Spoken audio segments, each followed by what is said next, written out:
This is episode 338, and it isn't just about social media. Please let me repeat, we're talking about content marketing, not just social media marketing. Welcome to the Content Queen podcast. I'm your host, Mariah, entrepreneur, storyteller, digital nomad, creator of Content Bootcamp, and founder of Content Queen with over 10 years experience in marketing. This podcast is here to help you create your aligned and quote unquote perfect content marketing strategy by blending storytelling and strategy. So let's get into it. All right. Every time I do an episode or I have someone on the show or I have a conversation in my DMs, usually they will say, usually that's the most popular episode, but usually anyone in my DMs will say, I just want to learn a little bit more about content being more than just social media. I really enjoyed those episodes. So we're going to talk about it because you obviously like them, you're listening to them, and you're asking for them. So it must be a sign that maybe you are a little bit exhausted from the social media game, which is so fair. So it's about creating this cycle of ecosystems and creating a content marketing plan that works for you so you're not always exhausted about social media. You can actually enjoy it and get out of it what it's there to do. It's there to be a social media platform. It's there to help you reach a copious amount of people that you may not be able to reach in any other ways organically without paying money. Now, of course, social media is changing a lot now. So the sort of pay to play concept is quite prevalent and quite obvious. But in saying that, when was there a time that you could get at least 200 people looking at your content? It's still, whilst yes, the 200 view jail or whatever they call it on TikTok is real, but you are showing up and you are sharing it. And it's not just about the views or the immediate success of social media that we should be chasing. It's that long term. I've had clients that have been asked to appear on TV, to do podcasting, have had opportunities, and it comes down to them seeing them actively on social media and building that brand. And I wanted to give a little background on this because when I do strategy, it is not just for social media. At the moment, I'm running my live round of bootcamp. We're just about to end, or in the last week as I record this. And if you want to join the next round, I'm going to invite 5 people and I've already got 1 space gone. So there's 4 opportunities for you to come in. And as part of that, we do hot seat coaching where I'm live doing the strategy with the client. So I'll be sitting here, chitty chatting, filling out their strategy as we're going through it. All of the people within this strategy have a primary channel that is not just social media. So we have one that is YouTube, which you could argue is a form of social media, but the whole point is to create long form content. One of them is a school community, and the other is a mailing list. Now, I would argue that everyone should have a mailing list, and actually all 3 of these people do, because it's essential and it's not just a cute email that I'm going to send. Like it's data. It's how you have active communication with your clients and potential clients and all the things. But the common theme in everything I do, I've had bookings for discovery calls at the moment. And the one thing that I'm talking about is, yes, they'll come at me with social media, but I always say when I create strategies, I always try to create some sort of primary channel that isn't relying on social media, so we can create that ecosystem. And whenever I do my base price for my retainers, it always will include some sort of channel that is not just social media. So that's a little bit of background to set up the scene for this episode. And the first point that I want to go over is social media is top of funnel. It is not the whole complete funnel, right? You may have heard me in the last solo episode talk about how the funnel is not linear, and people will be like going back and forth between your worlds to like find out who you are and more about you. But the goal isn't to keep people stuck on social media. It is to move them further down the funnel. Even if they do come back to your social media to communicate with you, and I talked about this in my last episode, but it's so interesting how I now have an example of this. I had a client that voice noted me to tell me how interesting it was with their funnel. And someone saw them on LinkedIn, read their post, like, oh, this is cool. I resonate with what they're saying. Went to their website, read a blog, then read another blog, then went back to LinkedIn, stalked their LinkedIn some more, noticed there was a mutual connection. So reached out to that mutual connection, asked them, what do you think of this person? And then when they said, amazing, then went back to her LinkedIn and messaged her on LinkedIn to book in a time to chat. So social media, yes, was like almost the bottom and the top of that funnel, but there were so many things in between that. And also what we were talking about is how interesting it is how some people will reach out on social media or via email to book in a call rather than using your links and buttons that are there, or even buying. Some people need that hand holding for products. And that is because some people are unsure. Some people don't want to make the wrong decision.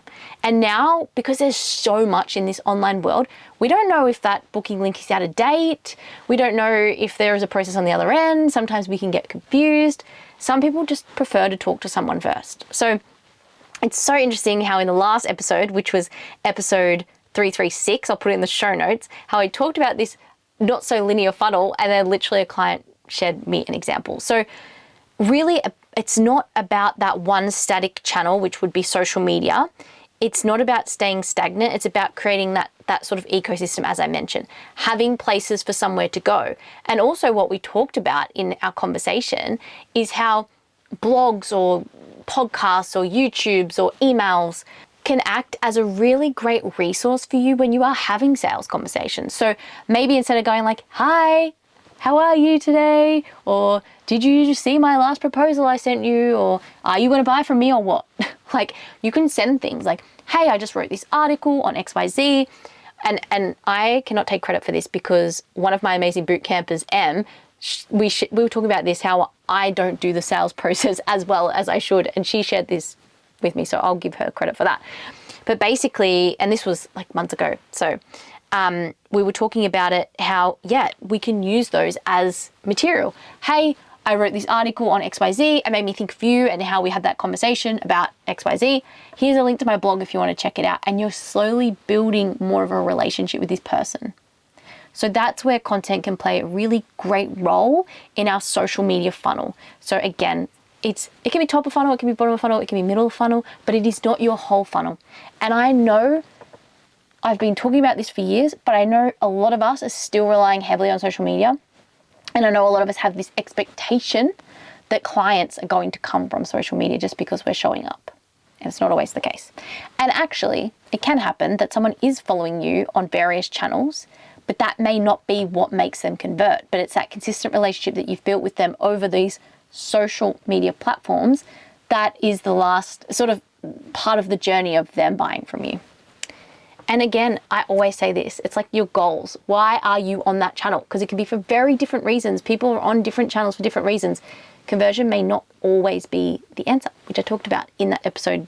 Things we need to unlearn with marketing if you haven't checked it out. I just want to hijack this episode to tell you about something that is generally helping and changing the game for business owners that I work with. So if you're sitting there at 5 p.m. scrambling, not sure what to do, what to post, you are not alone. And I have in fact been there along with many other businesses that I've worked with, getting to my laptop, throwing something together, pushing it out there, throwing spaghetti at the wall and seeing what sticks. Now, this is not strategy and it really feels like survival. That is why I created Content Bootcamp. It is my signature program that takes you through the 7 steps to create a really intentional and aligned content strategy for your business. One that is actually documented, is actually for you, and actually gets results. So there's no more guessing, no more winging it, and no more content hamster wheel. By the end of your journey in Content Bootcamp, you'll have a clear plan on what to post, where to post it, and why, plus the confidence to actually execute it. And you're not doing it alone because I do live calls all the time, so you'll get access to me.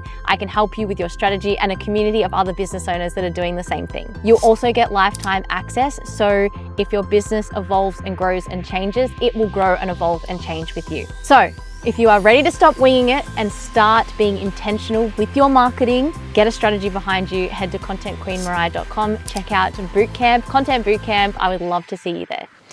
The second one is building an email list that doesn't rely on social media. So as part of Bootcamp, some of the conversations that we've been having is what do we do in between maybe like launching something or having something for people?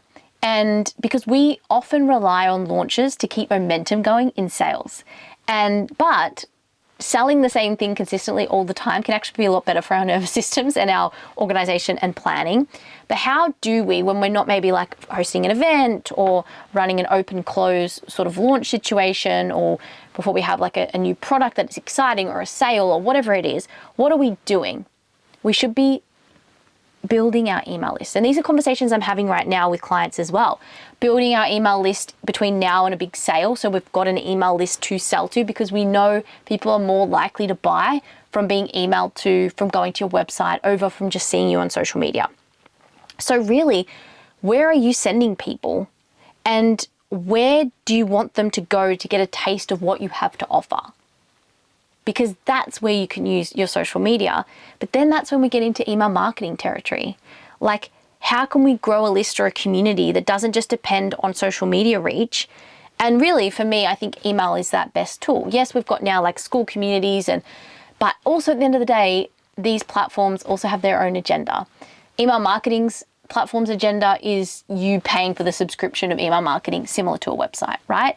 But you can download that data, can export it, you can move it from one place to another. It's yours. So how are you showing up for your email list? How are you nurturing them and not just selling to them?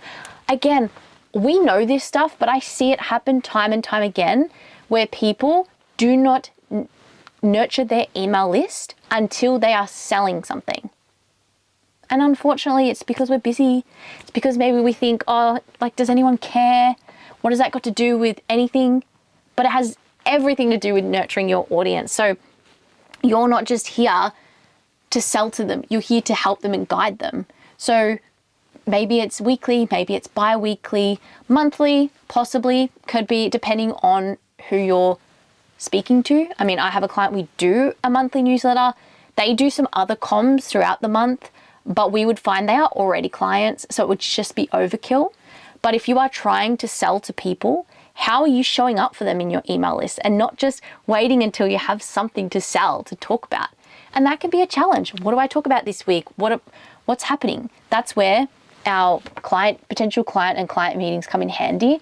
The conversations we're having in the DMs, the things that are happening in your everyday life. Like, I say this all the time, there's always stories happening.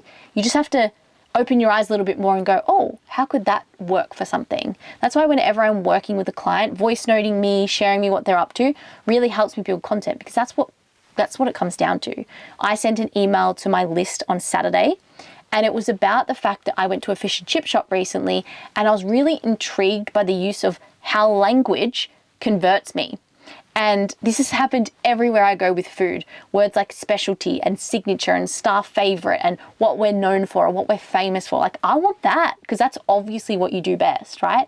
Those simple words converted me into an upsell of a side of salt and pepper calamari because of those words. Or local, locally sourced, local. So like, that was something that happened to me, and I was able to turn it into a newsletter to maybe help my audience. Maybe some of them will go, oh yeah, I could do that with my products. I could have most popular, or, what we recommend, and see if it helps with conversion, because sometimes those 1% marketing changes make a world of a difference. So that is an example of something happening in my everyday life. Now, we can use things like notes, voice notes, AI to collate our ideas now that will help us turn it into something later. So if the question is, how do I create good email marketing? You do have to test it, you do have to experiment. For me personally, I'm really good at the education, the value added stuff, but when it comes to converting my email list, that needs work. So I am actively working on this. And this is where we can look at our numbers. Okay, I've got a really strong open rate, but my click rate is low based on benchmarks, right? So benchmarks can be 15 to 25% open rate is industry standard. And then click rate, 1 to 2 to 3%, or I think it's 1 to 2% is average. But the more intimate your list, the higher that number should be. And the more your list grows, that number you will see it decrease. But if you can stay above those, it can help you get a lot more information. So for me, I need to work more on my click rates. I need to work more on getting people to where I want them to go. So that's an experiment for me to have. Same with anyone doing email marketing. Once you start putting stuff out there, getting feedback through open rates and click rates, and then maybe potential emails. Like, I do get emails from people that reply back to me or share their thoughts or all those things, which is what I love. That will give you direct feedback. So what makes amazing email marketing is knowing your audience really, but testing and seeing what's going to work for you. Telling more stories, giving people more insights, nurturing, but then also sharing how they can work with you. Play around with it. I love a love letter style email where it's just kind of like amusing and with a story. You could do those sort of block style, typical EDMs with, a blog article or, sort of things. You can even, for example, have a love letter style email and then at the bottom have ways of working with you or events you've got coming up or things people could click through to explore more about you. And some emails aren't there for conversion and clicks. They are just there for nurturing. So your open rate may decrease based on that. So you need to remember that when you are measuring your content. So don't overthink it. Just start sharing with your audience and seeing what they resonate with. If you were to do weekly, try and break it up. Have educational stuff, have sales type content, have stories that share client transformations or, play around with it.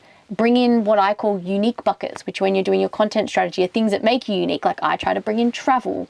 Some people's unique bucket could be more like creative stuff. Like they are a coach that loves creativity.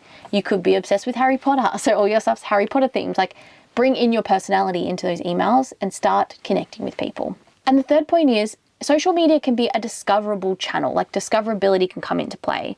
So all of it becomes part of your search ecosystem. So for example, your Instagram posts, your LinkedIn posts, things you post on Facebook are now all discoverable via AI, via Gemini, via Google search. Everything is there for discovery. So a lot of your social media content could also be answering questions that people need the answers to. So you're building up your SEO really. But with this, also with social media being that sort of discovery place, using it as that springboard into what you want more people to see, as I mentioned in point 1. So if you do have a blog, a YouTube, or a podcast, how are you marrying those together to support your SEO? If you are doing a podcast on a certain topic, how are you using your social media to share that topic? And really creating themes around your content. 1, it makes it easier for repurposing. 2, it means, social media is just about springboarding people to the next step. Then that lack of pressure comes with it because what you're here to do is to showcase other work you've done. And then it all works really well with AI search, with Google search, with SEO, all the things. And it just creates this really nice, harmonious ecosystem. It's something that was done a lot 2019, 2020, and it's something that really works. Does that long form piece of content take a little bit longer? Yes, but you save time in the long run from repurposing it and reusing it. And now with AI, it does become a lot easier. We've got, AI video editing software that can chop bits from your YouTube or your podcast. We have, for example, you've got a transcript to your podcast where AI can turn it into a blog. Of course, we always need to edit, but they are our words. It's not you getting it to create a blog from scratch. You can have AI create carousels from blog articles you've done. So there's so much more we can do now. And again, it just creates that level of depth to what you are trying to do and alleviates that pressure from social media of always having to come up and think of things. You can also use your social media for reactive things, pop culture moments, but when I do strategies, I always add in a slot for that for people to express themselves creativity. I always add those slots into my strategies so people can express themselves creatively, but it's not you have to do it all the time, right? Like there's times where we're not motivated or we're not inspired, but when we are inspired, we have that space where we can do that. And really the last thing I want to touch on is we have to widen our understanding of what content is. Content isn't just social media. Content can be lead magnets, it can be webinars, it can be downloads, blogs, all those things. I do have a link in my show notes if you want to do my quiz. It helps you understand what channels I should or could focus on based on where I naturally feel aligned. Social media is one of those answers, but it could mean that social media is where you show up the most, but you could also use your strength in social media to create stuff in other places, right? Collating social posts into blogs rather than blogs into social posts, etc. But really, the definition of content is a lot bigger and broader than we think. It isn't just narrowing down to social media. And again, creating that whole ecosystem. When people search, what is content marketing? Really, it is sharing content related articles, like articles as in like an object of things to an audience in order to share your brand and your business. So again, we don't have to be limited. And for some people that are kind of over social media, it's like social media can just be that place where you share reactive things of what you're doing and repurpose content that you have somewhere else. I've got clients that are focusing on webinars, and how we get people to those webinars is, yes, sharing on social media, but also doing things like outreach, sharing it on other platforms and inviting people. And then the content from every webinar gets used to just keep building that momentum. But again, consistency is really key here. If we try something for 2 minutes and then just go, it doesn't work, then we're not going to see that momentum. For these webinars, our plan is to do them monthly so we can really see the evolution of that and go, okay, if we do it for every month for a certain period of time, then we measure whether it's working. So don't limit yourself just to social media when we think of content marketing. And really at the end of the day, it's about longevity and ROI. I've seen this time and time again. Even my blogs come up in search that I created years ago. They're still getting read today. And now my job is to go in and make those blogs better so that people will click through to the next stage. How can I convert people better with these blogs? So really, when you are creating anything, it's just how can I utilize it more? How can I build something consistent that's going to help me? And that's where content strategy really does come in. That's why I run these boot camps. And when people join them, they're like, it's not as much work as I think. It can be a little bit overwhelming to begin with, but once you understand it and get it, it's marketing and it makes your life easier. And then you actually start to feel like you are marketing your business over just throwing things up there and just being active on social media. The amount of times I see businesses on TikTok going, I launched this and it failed, it's because they hadn't set themselves up properly. And so I'm going to leave it there. If you have any other questions about email marketing or channels outside of social media, send me a DM, email me, information@contentqueenmariah.com, and let me know if you want me to dive deeper into just email marketing, etc. I'm here for it. But be a content queen or king, and remember that developing your strategy and story develops your business. Thank you so much for joining me today, and please don't forget to share this with all your business and entrepreneurial friends. You can do this by adding it to your Instagram stories, you can share it with them, email it to them, whatever, message it to them on WhatsApp, but share it with them. Or you could leave a rate and review, because that means it gets up in the charts. We have amazing guests. We've got some really great guest interviews happening right now, one on SEO and SEO in AI world. I've got one coming up about Shopify and Klaviyo. So if you are a product-based business using those, that's going to be great. We have AI, human first AI approaches. We've got what other body language, like some really cool stuff coming up, and people just messaging all the time. So it's actually a lot. I'm having to shut down and open up my interview slots because otherwise I'll be interviewing forever. But yeah, if you leave a rate and review, it just means we get more pitches. But I do want more pitches. I'm not saying I don't. It just helps us get more amazing guests onto the show. And if you, again, have any podcast episodes you want me to talk about, email me, message me, all the things. Follow us on social media, Instagram, TikTok. If you haven't already joined our email list, you can. In the show notes is a free content strategy audio guide. You will join the mailing list via that and get a secret podcast on strategies. It's quite good. And I'll talk to you next week. Bye.